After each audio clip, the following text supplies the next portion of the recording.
Everybody wants to be a DJ. That is the first line to the first musical track on De La Soul's first album, 3 Feet High and Rising. And despite the line being short and seemingly insignificant, the line resonated with a lot of people because of its truthfulness. So much so that the band even decided to merchandise this line on various items, including a DJ slip mat.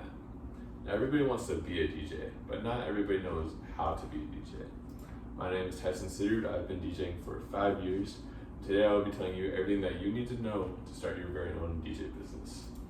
I will go over the equipment that you need, the skills that you will need to develop, and how you can go about getting gigs. Starting with the equipment, obviously as a DJ you will be expected to have a lot of different equipment. A standard DJ setup will include speakers, a mixer, a microphone, a DJ controller or turntables, and lights. Now I know what you're thinking, that's a lot of stuff, this is probably going to break the bank. And you would be right. DJ gear is not cheap. In fact, it is very expensive and can cost thousands of dollars. But luckily, there is a better way.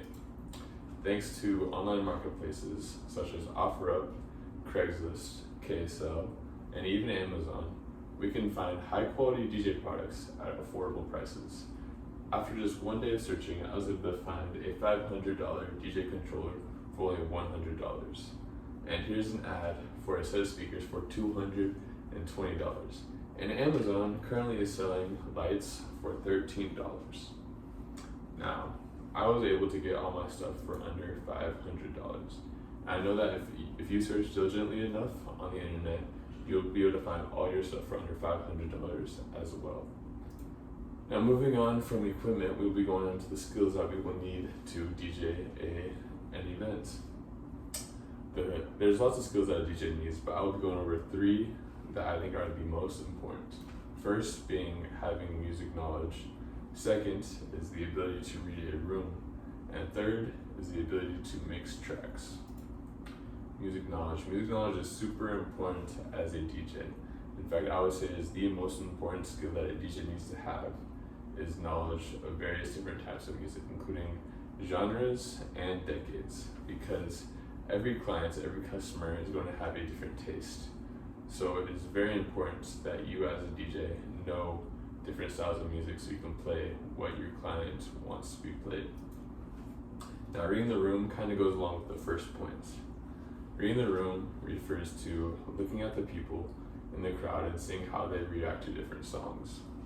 If people will dance to a certain type of genre and style of music, that means you should play more of that style. If you're playing a song and everyone is standing like this, that means you probably should not play more of that style of music. And that is also why it's so important that you as a DJ have a wide knowledge of different artists, styles, genres, and tempos of music, so you know the right song to play at the right event. Now, the third skill I will be covering is mixing. And this is when a DJ transitions from one track to the next, seamlessly, without a break or pause in the music. Now, this is a skill that's a little bit trickier than the first two, but it can be learned through a couple of hours of practice in your bedroom. And with the internet, it's very easy to learn how to do this skill. And this is also where the fun of DJing comes in, where you can learn different tricks, such as the famous scratch, cut, and adding different effects. Now, these things are very cool, and I personally love doing them. It's a lot of fun, but your skills as a DJ will always take a back seat to your music selection. It is always more important what you play rather than how you play it. Now, moving on from our skills, I'll be going to how we can get gigs.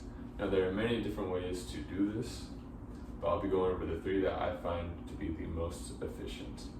The first being word of mouth, second is using social media and the internet to advertise yourself, and third is hiring yourself and throwing your own events.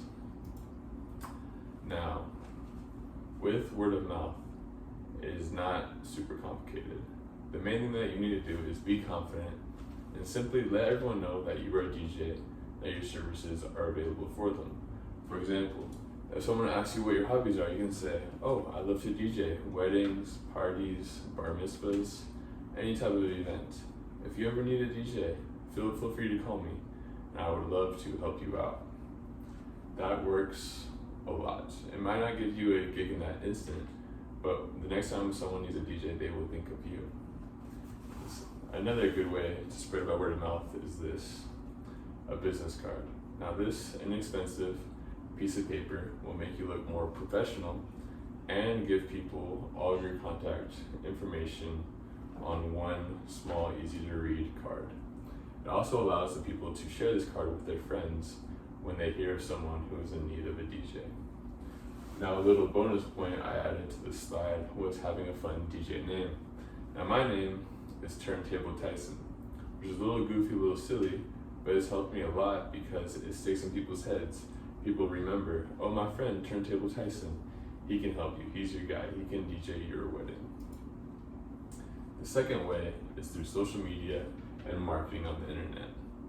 Now you can use your personal accounts for Instagram, Snapchat, or Twitter to do what I was talking about in the previous slide, to be confident and let people know I'm a DJ, my services are available. Another option is forming a separate business account for your DJ business where you can post photos, pictures of your equipment, and it can be a place for people to message you and get quotes and more information. And the third way is by using those sites that we used previously to purchase our equipment, to sell yourself, to sell your services. So when people search Wedding DJ Provo, Utah, they can find you and contact you and hire you. Now the third way is that if no one hires you, fret not, because you can always hire yourself. You can throw your own party or event. And to do this, you will need to search and find a local venue in your area that will allow you to rent them out for 2 to 4 hours. And then once you've rented a venue, all you need to do is charge people to enter.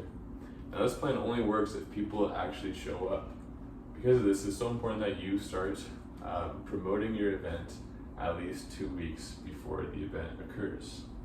And another plus side to throwing your own party is that a good party means good publicity. If people have a good time, they will talk about it with their friends, allowing you to be more widely known by everyone. It's a little bit of free advertising. So does everybody still want to be a DJ? Hopefully this presentation has helped you answer a few questions that you've had, and maybe it's convinced you to try your hand at DJing and start your own DJ business. And in conclusion, I would like to re-emphasize a few of my favorite points that I shared today. The first being that you can find DJ equipment used online relatively inexpensively.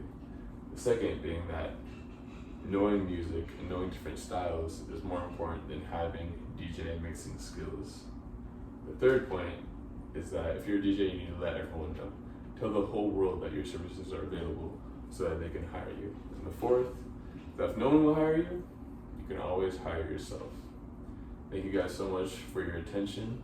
I wish you the best of luck in your DJ endeavors.